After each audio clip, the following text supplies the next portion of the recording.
3 minutes after 8 o'clock, and just a quick programming note. We're gonna play Kathy Lay interview. I promised her we'll do that next hour, and because good news, joining us here in studio right now is Kay Galindo with the Roswell Refuge. She's back with us. Good morning. Good morning. How are you, Mike? Doing great. How about yourself? Doing wonderful. Good. How's life at the Refuge? Is it? I mean, it's crazy. It's one of those things. It's like it's good you're busy because there's so many people getting help.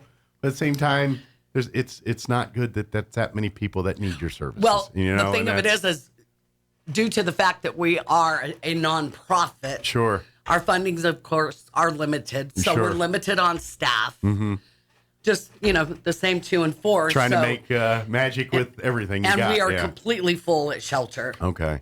I think we've got a bunch of kids. So I'm guessing, to help you get through when the times are, lean as far as donations and go. That's, this is when you really rely on the support of the community. Yes, and their donations and their support. Right. That's what really gets you through the lean months when things, when numbers are up and resources are down. Right. And when we're so busy like we are, of course, supply goes down. Once again, I'm coming on to, ask for help with hygiene products, the full size. Now we're in dire need of towels. Okay. All types of things, actually, but things that we're in dire need of. The basics right now. And and I know we're now officially into October, and a lot of people are turning there towards candy collections and all that, which is great. Keep doing that. Sure. But while you're out and about, if you'd like to help the Roswell Refuge, which is the place to help people victims of domestic violence here in Roswell and Chaves County. When you go to the grocery store, go to Walmart or Target or wherever you go to do your shopping, pick up some extra bottles of shampoo or toothpaste and or conditioners, towels, and washcloths. Absolutely. Sheets, bedding. Yes. Well, see, when we've been having a lot of our clients that are transitioning into their new place. Mm-hmm. And that stuff goes with them. So it's theirs. Yeah. We make sure that if we've got it, then they're ready to walk in the door and at least with a start. Absolutely. They got some something to sleep in. Right. And something we're in need of prepare a meal with or something like that. We're in need of pots, pans, small appliances, dressers. Yeah. Dressers are a huge need. So if you're thinking, I've got a bunch of this stuff, we were talking about maybe just doing a yard sale to get rid of it. Mm-hmm. Well, maybe you'd consider donating much of it, maybe all of it, depending on how much you got there, to the Roswell Refuge. Kay runs you still run the thrift store. I still manage the thrift store, yes. She runs the thrift store here, so she's the person that can kind of tell you, yeah, we could use that, or can you hold on to it? We definitely want it, but we just don't have room at the moment. Maybe hold it for a week or two, and then we can talk. We're in luck because we've had a storage unit that's been donated to us. Oh, nice. And now you got a little more room. Yes. Awesome. Yes. So that's made it. So you can accommodate some, get larger items like a couch or something that needs to be stored. Right. That's not quite ready to fit in the thrift shop. You can handle it right now. I have no room in my store for any furniture. Absolutely.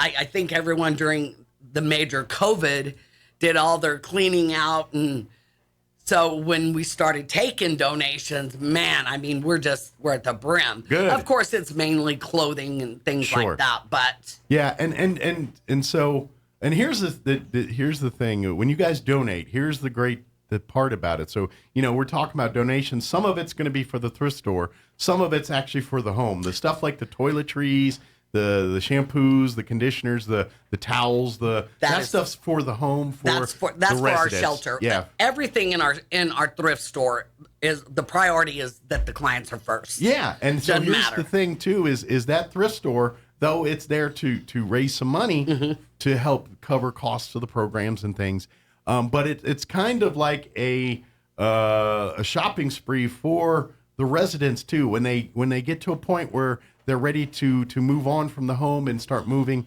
into their own personal, lives again. They get a chance to go through that thrift store and say, absolutely, hey, is there anything you need here to get you started? Is there a microwave? Do you need some pots and pans? Do you need some plates and utensils? Do you need some mats or some rugs or something? And most or generally, clothing? when they leave, when they come into shelter, as you and I have spoke before, they literally come in with the clothes on their back. Sometimes with kids in tow. Absolutely. Yeah. Unfortunately, most of the time there's children. So, we've got the store primarily for our clients. But of course, sure. So there's items there get donated, things that they don't have a use for per se. Right. But you might think it's pretty sweet. Exactly. And so you buy it, and then that money goes back into the programs and things. So. Goes for our clients. And here's another little gee whiz factoid. The Refuge works with a lot of other great organizations in our community, and they kind of help each other out. So if, say, the Humane Society or the homeless shelter has someone in need of something, they'll send them over to y'all's thrift store and let them go through, and vice versa. We also we help the homeless. Yeah. If the homeless come by and they need a couple of changes of clothes, we're always there to help out with that. We got what we can spare. Here you go. If they come and I'm not able to take the donations, I always refer them to other agencies because they may have room for it. I'm certainly not going to say, well, I don't know what you can do. Sure, yeah. I'm going to try to. You put them in touch with people that can put them in a place for some help. Right. Yeah, and so that's so by you donating this stuff, even though if you're thinking, well, I don't know if that's something they could use per se directly, it could be. It could be indirectly. Absolutely. Another great item is like if you've got business clothes, things like that, dresses, dress pants, shirts, ties, business attire. Everyone knows that stuff's very expensive, brand new. Right. And a lot of people, especially if they get a new job and it's something where they need to wear more professional clothing and things, now they've got that clothing and don't have to, oh man, I can't even go to work because I can't afford the suits to buy to go to work. Exactly. And so donate that stuff too, just to think, well, I don't know, what are they going to do with a fancy coat and tie? Quite a bit with that fancy coat and tie, actually. So donate that. The first impressions are always the best. Absolutely. So when our clients are out there trying to get themselves back together, we want them to apply for the job looking their best. Absolutely. Yeah. And let's face it, how many times you yourself are more confident, more, like, yeah, I am pretty sharp when you get dressed up for something. Absolutely. Like you go, even if it's just for weddings or funerals, you're still looking like, dang, I look pretty sharp. Pretty good. And if you look good, you feel good. Yeah, exactly. And that's no different, especially for people that have been told otherwise for so long, and they're now coming out of that turmoil. So. Exactly. And their mindset and their attitude is greatly dependent on how good they feel about themselves. Sure. Their self-worth's low, so they're relying on others to kind of feed that. And we have an amazing, you've met Valerie. She's our shelter manager. She is just amazing. We now have a retired teacher that's coming and tutoring the children. Oh, cool. They're doing lots of different paint workshops and just different things. Helping making it like a home. Well, it's just amazing the job that Valerie's done. She's done a major turnaround. Kind of before I could see how felt a little maybe sanitary, like you're in a hospital type. Valerie's put art up on the walls, and we've got actual throw rugs in the she brought home back to the house. Yeah. Right, right. So she has done an amazing job. And I would imagine that, and this is the part that I don't think people get is, that's sometimes the difference between success and failure for people that are in this scenario, because they're victims of domestic violence. They've been beat down physically, mentally, emotionally, and let's face it, they've got to get built back up. They got to get their self-confidence, their self-awareness, their own self-worth up again, because it's been no telling how long they've been beat down. Yes, and so. Part of it is reestablishing trust, connections, but also part of it is for them to accept that they're good people. You almost have to over saturate them with that information to get it to register and sink in, because they've been, could be years, could be whatever that time, could be their whole lifetime, they've been told otherwise, or they've been convinced otherwise. And I don't care what you say. Sometimes it takes a lifetime to get that out of your head. I don't know if you ever get over it. Yeah. And I think that's something that being a survivor of domestic violence, because I can tell you that. Well, if you've been dealing with that, and then later on when you're, quote unquote out of it, and then you make a mistake, because we all make mistakes. Absolutely. We're humans. Are you going to look at it like, well, see, they must have been right. See, the mistake proves they were right, not these other people. Right. And so it's easy to kind of flashback into that or revert into that mindset when something doesn't go your way, and it kind of reinforces the old behavior a little bit. And that's what they have to deal with the rest of their life. So we've got to go the other way. That's all in, that boils down to our advocates and our shelter manager. Sure. They're the ones that carry the brunt of the load to make sure that this person is receiving that. Way to go. You're doing a great job. But what goes a long way to make that happen is people that try to make it homey that for no reason other than they want to help come by and drop off towels or food or toys or whatever it is they're bringing. The thing of it is 9 times out of 10, Mike, I'm never ever going to come and say, nope, don't need anything. It's probably never going to happen. Yeah. But, we are very appreciative of the community because, the word does get out there. Thank you for always having us in. Anytime. I do want to bring this up right quick. October is Domestic Violence Awareness Month. It is. So you're probably going to see some stuff, and it's going to make you sad, and it's all just to let you remember. We have our candlelight vigil. Yes. On October 13th. Okay. At the Anderson Museum. Okay. It will start at 5:30. Kind of upped your game. I mean, Pioneer Plaza is nice and cool, but it's not a highfalutin museum there. Yes, and shout out to Anderson Museum. They have been so gracious that they donate us the building. Very nice. They don't charge us. They're amazing over there. Either before or after the candlelight vigil, please walk around that beautiful facility. Oh, it's amazing. See the exhibits. It is amazing.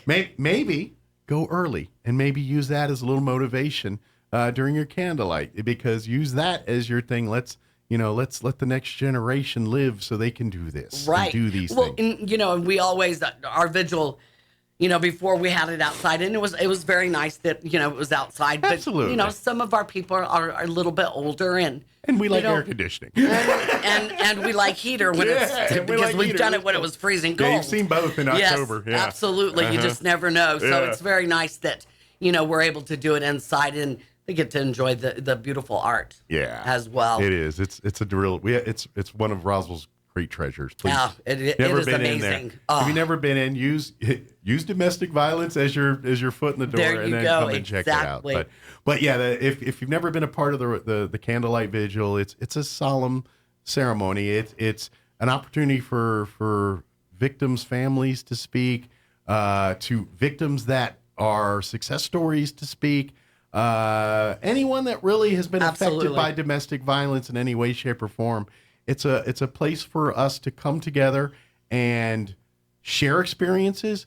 And at the end of the day, the whole point of this thing is to say we're not alone. We're all together. Absolutely. We all go through tough things. Let's all be good people and help each other out and know the signs, see the signs. When we see others exhibiting displays of things that were done to us, don't just ignore it. Do things do things to address that. Be active about it. That's what this is about, to remember those that made the sacrifice, celebrate the ones that have won their battles, and let's remember that we need to keep doing our part so not any more people have to suffer for this. And unfortunately, it's one of those situations that we would like to say, maybe the awareness at some point will alleviate the DV. That's never going to happen. You and I both know that. But, Lauren's classes should, of course, her classes are for the offender. Yes. It's just amazing that there was a client that to look at him, he looks like you and I, he had a prominent job in town and he was in class and he told me, he said, I didn't know the monster I was. See, that's when he came to that's the vicious cycle part of domestic violence. But that's when you're doing your job. Sure. And it's for him to have the self-awareness to understand that is you have to commend that, because let's face it, most offenders the abuser, 9 times out of 10 were victims earlier in life as a child or a younger adult or whenever. And drugs and alcohol not play that we're a big part as defending well. their actions, because we don't want to defend the actions. However, if that's all you know, what are you going to do when it's your turn in that position? Well, and that's in essence what they've done. If you grew up and seen it, you know, we go back to the days that people didn't get divorced. You stayed married. You stayed with the family regardless. Yeah. You know, well, my mom didn't leave. My dad didn't leave. They and that's suffered. They seen it their whole entire life. It's learned behavior. Yeah. So that's the thing. You need to break the cycle. Sure. And that's where, so when you guys have the offenders classes and those people that participate them, we need to celebrate those people as well. Absolutely. Yes, because they are aware, and you know, they're trying to change that way. It's easy to vilify people when they do horrible things. Because it's horrible stuff, and you're like, yeah, but, and I'm not condoning you, because you never want to say that's okay that you beat people. We forgive you. Yes, you want to say that eventually, but at the same time, if they're growing, if they're saying, you know what, I didn't understand, I didn't have the tools to do it any other way. And tools are the perfect word. With the HEAL program that Lauren teaches. Yeah, it is literally tools. Sure. And, you know, most of the time, unfortunately, our offenders, men, women, both, they're mad. Yeah. You know, well, you know, it wasn't like that, or I didn't do it. Well, in their head, they probably feel like victims too. Absolutely. Like, well, I dealt with it, no problem. And by the way, you know, if you just did what I asked, I would have never done it to begin with. Absolutely. You know, they have that defensive mindset. So Lauren teaches them, like I said, the HEAL program, and she gives them the tools. Now, you know how to fix the carburetor, but if you don't use the right tool, you're not going to be able to fix it. Yeah, if you're trying to fix a carburetor with your finger and that's it, you've got to have the correct tools in order to learn this is not appropriate behavior. Absolutely. Yeah. So Lauren does an amazing job. She's great at what she does. By the way, I don't know if you know, her and her fiance are the proud parents of a baby girl. Oh, congratulations! Yes. So she's just beautiful. Good Lauren deal. has just now came back. Well, let's say, is she still being mommy right now, or she's back? Well, she's still being mommy, but not full time. She has to go do a day job now. Yes, absolutely. I don't know. I think being mommy's the hardest job. I would not get any disagreement on this part. Her name is Riley Quinn. Oh, she's just precious. So well, we have a new welcome to addition. the world. Yes. Has she been able to come by the office and everything yet? She did bring her. She brought her. She keeps her pretty well at home because she hasn't had her vaccinations. Well, she's a newborn baby. And but she brought her to the office, so we got to give love. Nice. Yeah, so. Well, they need that too. And then Jenna, of course, she had a baby in April. Yeah, Jenna does our TROs. You're just great in the next generation of Refuge. Boy, I'm telling you, we're starting them young. Staff and everything, right? There you go. Good deal. But please, folks, if you know what, this week is the Eastern New Mexico State Fair. The Roswell Refuge has a booth. You guys are in the commercial building out at the fair there. Come by if you're looking for information, if you have questions about things, if you want to know, if you want to share a story and say, I suspect something. I mean, if you're looking for resources, if you're looking for information, if you have questions about something you're not sure about and you're looking for an opinion or second advice, answers, please don't hesitate to come in. That's there for. Our table is purely information, whether it be domestic violence, whether it be sexual assault, whether it be classes. Can I ask a question? Because I don't want to overburden you, but I want to give it as an opportunity. If people who dropped donations off at the booth, is that okay? I would make it work. Okay. We'd make it work. I mean, don't be rolling up with a couch or nothing, but if a monetary, or if you're like, look, I got a bag of clothes here, or I got a microwave, or I got a coffee pot. Certainly. Okay. We'd make it work. All right, cool. I didn't want to mess you guys up in anything, but I'm thinking, that might be convenient for some people to make a donation. We figure it out one way or the other. Okay. Now, granted, if you walk into the fair with a microwave under your arm, that Probably might gonna be get some funny looks, but just to let it be known. Yeah. But we certainly have the information on anything that we do as an agency. Okay. Also with our SANE program. Gotcha. Yes. So yeah, because if you're not familiar, and I know we kind of jumped right in. I usually give the full explainer, and we just kind of started going. But the SANE program, it's they deal with victims of sexual assault. They are also kind of a partner there at the Refuge. Yes. They're a different organization as far as the paperwork and everything goes, but they work together. They work in concert. The staffs work hand in hand on projects and things like that. It's they're different in name only, but they share the same goals and just a little slightly different mission statement. Different agents. Yes, different agents. Agents. But they deal with victims of sexual assault, both criminally and medically. Yes. So say a person comes in that's a rape victim or sexual assault victim.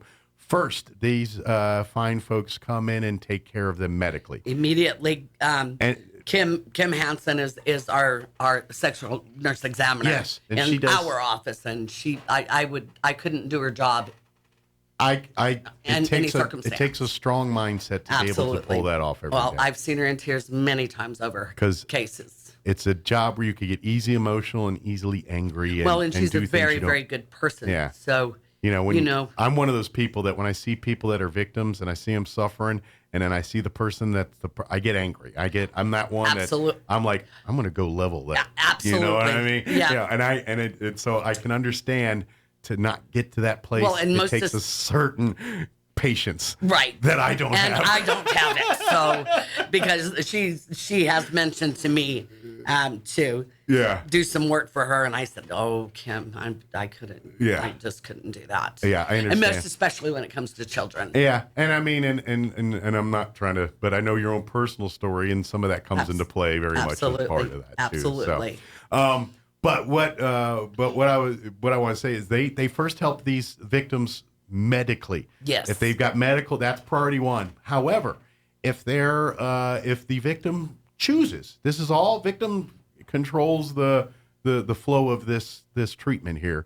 But if the victim chooses to collect evidence for the prosecution, she's right there in court. Then she's the one that helps collect that evidence. Absolutely. And then of course she's also the one talking her through it and things. And if I'm guessing if someone's now at the end of the day she always grants the wishes, but if someone's a little apprehensive about prosecuting and things, she might talk to them and show them the realities of, if you do not, you're allowing this to keep continuing. Right. And the thing that is most as important is to let them know that she's there. Yes. I'll stand beside you every step of the way. She was going to support you regardless of the direction you go. Now, obviously, she might talk to you a little bit and say, this is the benefits of doing it this way. Right. I recommend it, but whatever you feel comfortable doing. It's up to you. That's but it's all done in that loving, caring. Absolutely. The victim is the VIP here. Let's get them with the utmost respect and support that we can possibly give them right now. Absolutely. So that's their goal. That's what they want to do. 100%. And then I imagine at that point that's where the Refuge folks come in and start taking care of putting their lives back together and if need be. Of course. Yeah, if need be, of course. And those situations, you just never know. Yeah. If it's going to be a situation where then we step in on our side, that's when Kim will come and say, "Hey, look, this is going on." Yeah. And every case is different. It just depends on every story here. So, in the meantime, please support by making donations. Come by the Refuge if you'd like to make a note. Probably call ahead. Yes. Call the office, and we'll give you the number here in a bit. And just ask first, but say, "Hey, I've got some shirts, or I got a bag of clothes, or I got a teapot, or I got some decor, some art and things." Just because it's not functional doesn't mean you can't donate right. it. Like Absolutely. I said, if they can't use it directly, then others can go buy it. And then, so if you donate some piece of expensive art or old art that you don't want, they will turn that into useful things Absolutely. for the Roswell Refuge. Don't worry about right. that. But if you want to donate those kind of things for the shelter itself, that they're looking for items like bedding, toiletries, washcloths, towels, soaps, conditioners, body washes, hairspray, toothpaste. toothbrush, yeah, Buy the family size, not Yes. the travel size. Right. The travel size, if you do pick it up or that's what you have donated, bring it. If they can't use it direct, they usually give it to homeless, things Yes. like that, people that come by in need. So it gets utilized by used. people that need it. But for the home itself, they prefer the family size, the big, family size bottles because they take it with them. Well, and reason being is that it's not like they're just going to be there a day or Yeah, two. on average, they're there a month or so, right? Maybe longer. Maybe longer. Yeah, it just depends on each story. But exactly. but- And they take, when they leave, they take all of those things with Sure. them. It's Yeah. not something that's It's not like you say, still okay. half a bottle here, you're good to go. Yeah. No, you they get your own take bottle. everything. Absolutely. It's just like home, and Exactly. things like that. But any of that stuff, please, and I know, because some of you are like, man, we're going to do a yard sale and all that, but then you get down, I don't want to price all this garbage. I don't want to mess with pull this. it all out. Then they got to do a haggle and take a nickel and all that mess. I'm like, just take it, go away. You're just trying to get rid of it. Right. And Right. so save you all that headache. Call Kay and say, look, I got some stuff here. Maybe we can start piecemeal bringing some stuff here, and then we'll talk about some of the bigger ticket items and things, and that way everything gets up. You could tax write it off and Absolutely. take care of all that. We have that. No problem. But at the end of the day, every pot you donate, every collectible that you didn't sell at your yard sale that has value that you're given, could provide a necessity for a family in this community or for a person in this community. So, That's our goal. absolutely. So please help donate, collect, and like you said, next time you go to the store to pick up your paper towels and toilet papers and all that stuff for your homes, grab a few extra and donate it to the Refuge. Yes, all of it please. gets helped. It will be used. It will be utilized. Absolutely. If anybody has any questions about donating or any of that stuff, give the main office number, that number that they should call for that kind of stuff. 575-624-3222. Okay. And that's any non-emergency business with the Refuge. That's the phone number. And to call. our number to 24-hour number to the shelter is 575-627-8361. Yeah, that's a 24-hour hotline. Hotline. It is if you are suffering and you want to call and reach out, that number is for you. If you are a person that suspects something and you don't know how to handle it, call that number. Absolutely. If you are an abuser and you realize what's going on and you're seeking help, please call that number. Call Lauren. Normally, when the judge sends the abusers to Lauren's side, they have to pay for classes. If you decide I need to do something, this is not. You can voluntarily And it's free of charge. do the classes. It is free of charge. Yeah. So if you yourself are self-aware enough to understand this ain't right what I'm doing, make that phone call, make the step. I know it's a hard, embarrassing, tough thing that you're trying to navigate through. It's actually but when you a do person is to be celebrated that has the knowledge that what they're doing is incorrect and it will wind you up in serious trouble. Yeah. We all have flaws. We all have Absolutely. faults. We all make mistakes. It's not the lesson here is not that you make a mistake. It's what you do about it. Exactly. Do you cover it up? Do you pretend it doesn't exist and move on? Or do you address it and try to fix it before it gets worse? And the thing of it is that it is embarrassing. Whether you've been a victim or you've been the offender, on both sides, it's embarrassing. That's why there's so much secretive Well, that's what I always say. With that dirty little secret people don't want to talk about. Yeah. That's why we come on here and talk with you so that if you reach one person, you saved a life. My short time that I'm with you this morning, if we reach one person, then we've done an amazing job. Absolutely. It's things. So please, one more time, give out the hotline number, the 24/7 number. 575-627-8361. That is a 24-hour hotline. Yes, 7 days a week, 24/7. Someone will answer that phone. You can remain anonymous. You're in control if you're a victim and you just want to vent, talk. That's what it's there for. If you're ready to do something more than talk and physically get you out of this path to what you're in right now, then they can help you with that too. Again, much like the SANE program, the victim is in control of the pace of how this goes. 100.